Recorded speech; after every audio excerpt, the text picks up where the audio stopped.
Shalom Aleichem, Kahal Kadosh Venichbad.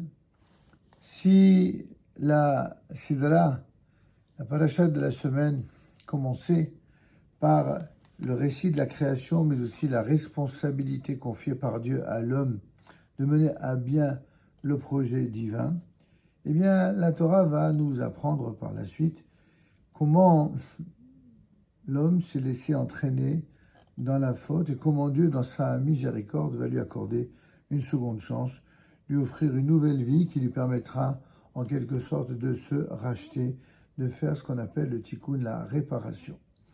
Le texte de la Haftara, quant à lui, va rejoindre un thème similaire. En effet, la création ne va pas constituer un phénomène limité à une époque donnée, à partir de laquelle le monde va évoluer au gré de sa propre inertie. On verra que dès le premier verset de la Haftara, la création est au contraire évoquée au présent, car Dieu renouvelle en permanence cette création, faute de quoi le monde cesserait d'exister.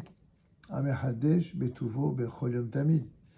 Dieu renouvelle sans cesse sa création. Et c'est cela la bonté que Hachem nous offre, dont il nous gratifie. Or, ce que désire Dieu, fondamentalement, c'est que Israël amène l'humanité tout entière à son service, au service divin. Et ceci pour faire entrer les peuples dans l'alliance, pour être une lumière pour les nations. Ceci encore pour les aider à se libérer de ce qui empêche leurs yeux de voir, mais aussi leurs oreilles d'entendre la vérité provenant du ciel.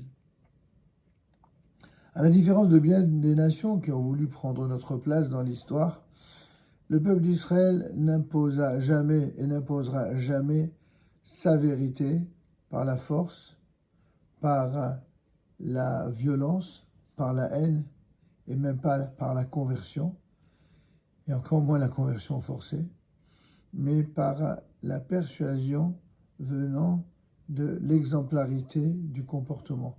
C'est cela en tout cas le devoir d'un juif qui respecte la raison pour laquelle Dieu nous a choisis parmi toutes les nations. Et lorsqu'Israël malheureusement ne répond pas à sa vocation, comme ça arrive souvent dans l'histoire, eh bien il commet des fautes et Dieu le livre en quelque sorte au pillage, livré à lui-même. Mais sa chute n'est jamais irrémédiable. Même lorsque Dieu semble s'être éloigné et que certains en profitent pour s'en prendre à Israël, eh bien, il demeure à l'affût de la plus petite occasion de restituer sa gloire à Israël. Et bien que nul ne semble ne le voir ni même s'en douter, Akadosh Baruch Hu, Dieu, garde continuellement à l'esprit le plan qu'il a formé et dont seul Israël peut se montrer digne. Les autres nations et leurs dieux peuvent-ils se comparer véritablement à la loyauté d'Israël, même si ce peuple commet parfois, et malheureusement, des erreurs? Existe-t-il une autre nation capable, comme Israël l'a toujours fait, de témoigner de la grandeur de Dieu par l'exemplarité, mais aussi de sa miséricorde et de la façon dont il accomplit ses prophéties? Seul Israël en est capable. En effet, c'est pour cela d'ailleurs que nous savons qu'Israël sera sauvé, et c'est par lui que l'esprit d'Israël, l'esprit du sacré, finira par triompher.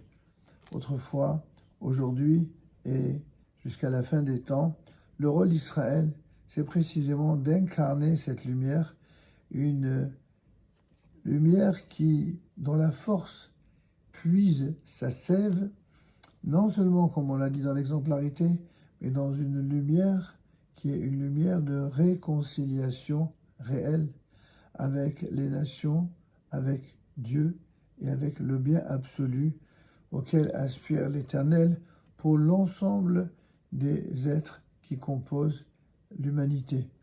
C'est ce bien que nous souhaitons en ces temps douloureux de guerre, notamment en Israël, nous souhaitons que, et nous sommes persuadés que tout le mal qui est incarné par des terroristes, tout le mal qui est incarné par des hommes de mal, par une pseudo-nation de mal, eh bien que ce mal absolu soit éradiqué et que tout le mal soit transformé en bien non seulement pour le peuple d'Israël, mais en bien pour l'ensemble des pays de l'humanité.